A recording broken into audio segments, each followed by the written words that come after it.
We have just received a strong sell signal as Bitcoin tests structural resistance right here. However, our indicators are showing a possibility of a continued move up. So are we going to touch structural resistance up here at around 26,500?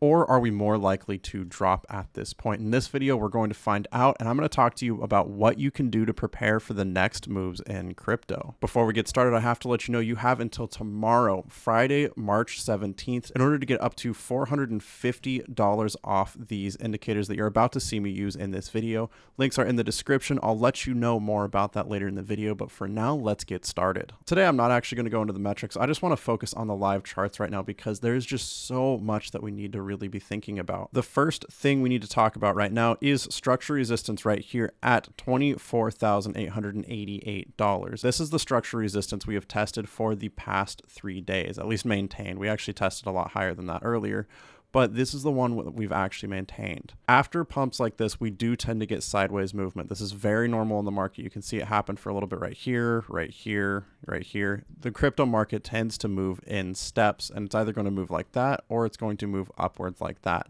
This is perfectly normal and healthy behavior. As of right now, the price versus while money flow is in the middle of its chart with a value of 51 points. Trend exhaustion is also in the middle of its chart. Both of them are rising at this point, and the trend exhaustion needs to get into the either this right here or the absolute top red area of its chart before we really expect big moves down. However, the TC top and bottom finder popped a strong sell signal today, and this is going to be one of the most bearish signals you can get in crypto. And if we're following traditional technical analysis, especially since we're at a structural resistance right here, a strong sell signal is very likely to see moves down. However, if whales decide to continue pumping the market like they did over the past few days, it's very possible we're going to continue seeing moves up. And this is why it's really difficult to call right now, because the general market, I mean, with US banks tanking like crazy, with the FOMC meeting coming up with the possibility of 0% increase in rate hikes, there's just so much confusion in the market that it's really hard to tell what's going on. Most often, I would like to see the price versus while money flow a little bit higher, and again, the trend exhaustion a little bit higher too, before we really see those big moves down.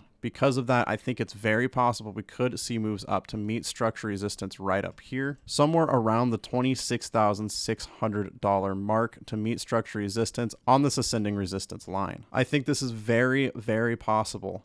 However, we have to take a look back previously. We actually got a top right at this level, right at the level we're currently at, with the price versus while money flow lower than it actually is right now, and the trend exhaustion slightly higher, but around the same range. At this point, we got 2 sell signals, and from there we saw the moves down. And of course, right around here is when we saw the issues with the banks happening, and that's part of what caused the major crash in the market. However, I just want to point out that the indicator readings are very similar to what they were back then when we got that drop. Because of this, we do need to be paying attention to structure supports right about here, here, and right about here for possible moves down. This is, like I said, we could be seeing step patterns just as we did right here for the moves down. And this comes at 23,791 for the closest one, followed by 22,660, and then $21,400 for those moves down. Those are going to be major structure supports that we need to pay attention to, especially 22,600. As we can see, we have multiple touches all across the board. Now, I know this sounds really indecisive, and it's, like I said, it's really tough to call with US banks tanking while the FOMC meeting may be calling a 0% interest rate hike. It's really hard to predict what's going on right now. I do want to point out though, on the 4-hour time frame, as we've approached the structural resistance and began moving down,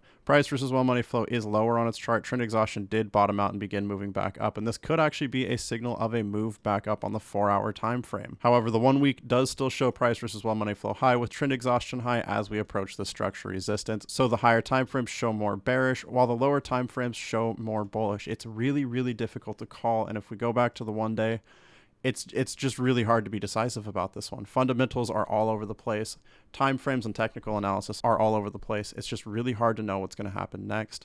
And with that, I really just want to talk to you about risk management and what we can do in this market to really prepare ourselves either way. Now, at Trade Confident, we like to teach long trades. Short trades tend to be a lot more risky, and even in the bear market, we've continued with long trades, just picking up small wins as we can. And honestly, a big part of this too is simply because US-based traders, it's a lot harder for us to access that legally. And especially in light of the crypto institution crashes and all that, it's better to be safer than sorry, in my personal opinion. Of course, not financial advice. I bet a lot of short traders have been crushing it in this market, but we like to do long trades. Because of that, before we see any more entries, I'd like to see the price fall further. I'd like to be at one of these structure supports and entering as the price drops rather than near the top, because when we enter at the top, that's most often when, of course, we're going to be seeing drops, and that's how you lose money in this market. I'd like to see the price versus money flow lower. I'd like to see the trend exhaustion lower, and ideally, I'd like to see a buy or a strong buy signal like we saw right here before entering back into this market. And me personally, that's where I feel safest entering trades. Now, let's say the price drops right here to 22,660. It's a super strong structure support, and I'm actually going to delete these other lines just to make things a little bit more clear. If the price does drop here, price versus money flow will likely be a lot lower at that point, and trend exhaustion will likely be lower as well. If we see a buy signal at this point, it could be a really good time to enter the market for a small long trade. If the price does drop to that point, I would personally use the TC top and bottom finder here. Let me add all this risk management here. I would use the TC top and bottom finder with its risk management strategies. In order to enter a trade, if the price did drop to that point, I would be looking to split my trade into 3 equal parts. The first part would be entered with a market order right at this point. The second part would be entered at a price that is stated right here. And the third part would be entered in a buy limit at the price indicated by buy limit 2. Let me remove all the drawings to make this a little bit clearer. This is a really handy button, by the way. If you're feeling overwhelmed by your drawings, just go ahead and click that and it provides some clarity. Now, with my market order in, with my buy limit 1 and 2 in, I feel risk managed. And from there, I would put a take profit of 4%, which is automatically made at this take profit line. Whatever that price is, that's what I would put my take profit as, and that would just be a sell limit. This means as the price drops down to that $22,600 level, let's say we market enter in, and unfortunately the price goes down. If we hit the first buy limit, what this means is rather than the price having to move all the way back up to 22,660 for me to be back in profit, the price only needs to move about halfway between those points. If we were to enter at 22,600, this would likely be closer to about 1,800 down here, and the average between those two would only be about $20,000. This would bring me into profit faster, and if the price continues moving up, it'll actually earn me more profit over time, both because I have more coins entered into this market and because my break even is lower.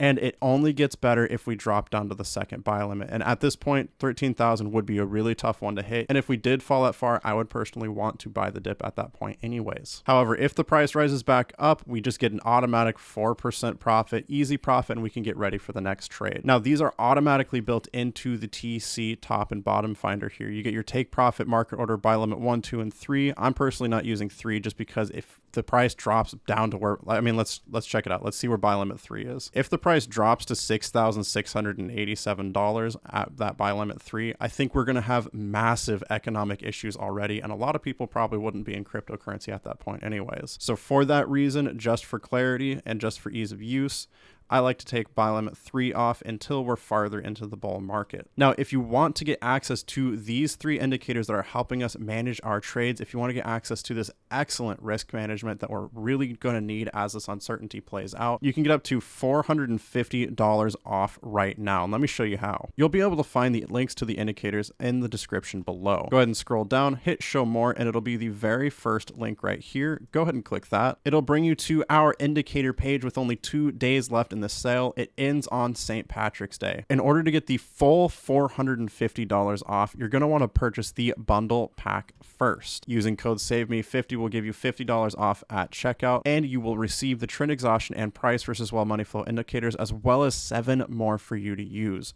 Especially the trend dashboard here is going to be really useful if you're used to traditional things like the RSI, like stochastic, all of the moving averages and all that. This is going to be a good one for you too. One of the best parts about the bundle pack is it includes a $400 off coupon for the TC top and bottom finder, and that accounts for the full $450 off. Now, buying all 11 of these indicators using those 2 discount codes is actually going to be cheaper than buying the TC top and bottom finder alone. No matter what you get, it's lifetime access for a one-time payment, and you get full dedicated email support. So if you ever have any questions, please feel free to email us at betradeconfident@gmail.com, and we will be happy to help you out. In this video, I showed you my price predictions for bullish and bearish predictions, and from there, I showed risk management using the TC top and bottom finder here. I showed you how to use this to keep your trades safe. Now, of course, none of this is financial advice, just my own personal opinion. And with that, thanks so much for watching. Trade safe, trade confident, and I will see you in the next video.